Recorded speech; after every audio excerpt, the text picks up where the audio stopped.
Initial de Dieu. Voilà. La rédemption étant terminée, nous sommes maintenant revenus au plan initial. Jésus disait, soyez parfaits comme votre Père Céleste est parfait. Nous sommes arrivés à la perfection. Nous sommes arrivés au-delà de mon Dieu.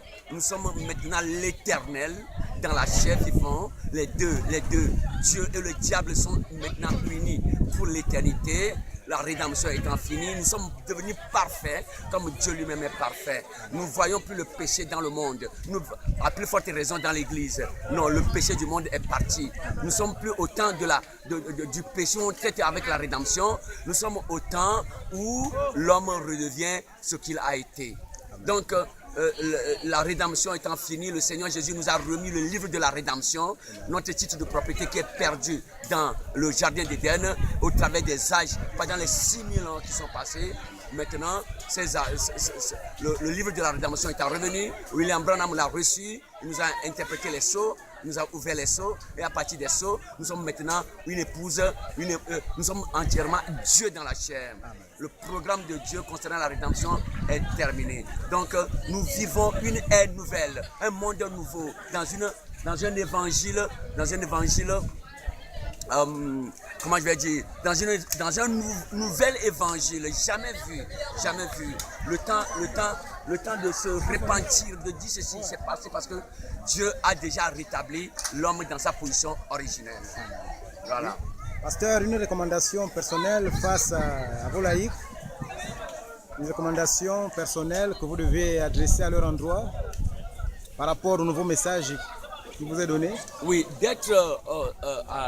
ma recommandation sera celle-ci, d'être patient avec ceux qui ne sont pas encore arrivés à la compréhension de cette nouvelle révélation. D'être patient, de montrer le meilleur exemple.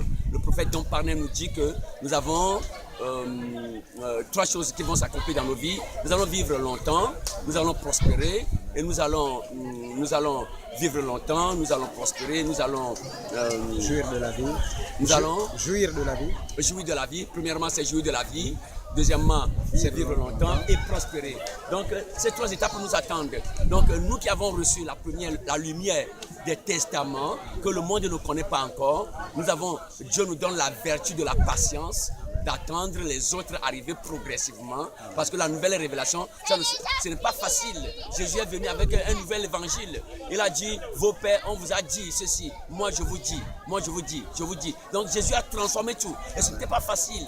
Paul aussi est venu avec un nouvel évangile. Il a dit aux Juifs que vous avez du zèle, mais votre zèle, vous l'employez sur le mauvais côté.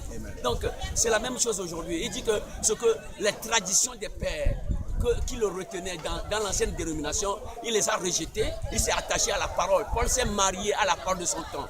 Et puisque maintenant le deuxième testament à l'ouverture des sceaux est terminé, maintenant nous sommes mariés au nouveau message de notre temps par le prophète Don Parnell. Il dit que le peuple de 1335 jours sera heureux sur la terre. Nous sommes un peuple prophétique. Voilà pourquoi notre message, nous ne pouvons pas le forcer aux gens, mais nous le faisons connaître que maintenant l'homme n'a plus besoin de se repentir. De fait, non, c'est de croire seulement ce que Dieu a fait pour lui, pour entrer dans la perfection du Christ. Donc je recommande à l'église d'être patiente avec les gens, les frères d'être patients avec les frères surtout du message, ceux du message de William Branham.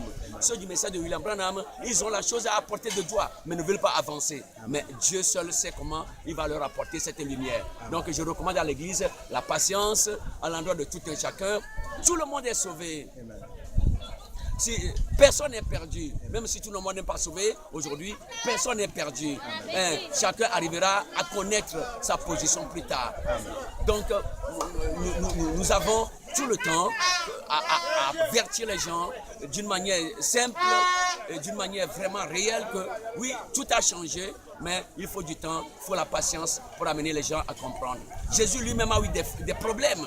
Il n'a pas pu jusqu'à la fin, on l'a crucifié, voyez-vous. Donc chaque fois qu'il y a un nouveau message, nous devons nous attendre à la contradiction. Frère Branham dit que quand la trompette sonne, ça déclenche une guerre scripturaire. Et cette guerre-là amène confrontation des Écritures. Et dans cette confrontation des Écritures, il y a malcompréhension. Les gens ne se comprennent pas.